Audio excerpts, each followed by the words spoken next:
ये कहानी मेरे दादाजी की बहन के साथ घटी थी। जब वे छोटे थे तब वे अपने भाई बहनों और माता पिता के साथ एक गांव में रहते थे। उनकी बहन उस समय 21 साल की थी। ये सर्दियों की शाम थी। दादाजी की बहन एक पड़ोसी के घर से लौट रही थी। वहां पर दो घरों के बीच की दूरी लगभग 1 किलोमीटर थी। सर्दियों में सड़क धुंध से ढकी थी और हवा बहुत ठंडी थी। मेरी दादी अंधेरे और धुंध की वजह से अपने हाथ में टॉर्च लेकर चल रही थी। वह तेजी से आगे बढ़ रही थी। अचानक उन्होंने उस टॉर्च की रोशनी को सड़क के बीच में खड़ी किसी चीज पर डाला। ये किसी तरह के जीव की एक काली छाया लग रही थी। डराने वाली बात यह थी कि जब टॉर्च उस जीव पर केंद्रित थी तब भी वह पूरा काला परछाई जैसा दिखाई दे रहा था।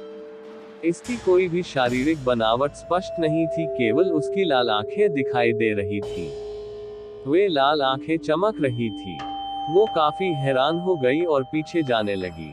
वह जीव उनकी ओर बढ़ रहा था। जैसे जैसे ये करीब आ रहा था, वह लगातार अपना आकार बदल रहा था। केवल उसमें एक चीज कॉमन थी, उसकी काली आकृति। वो मदद के लिए चिल्लाने लगी। वह वापस उन्हीं पड़ोसी के घर की ओर भागी। जब वो उनके घर पहुंची तो वो जीव धुंध के भीतर गायब हो गया। उस समय वो बहुत तेजी से हौंक रही थी। इसे देखकर पड़ोसी भी हैरान रह गए। उन्होंने उन्हें अंदर आने के लिए कहा। उस रात वो उनके घर से बाहर नहीं जाना चाहती थी।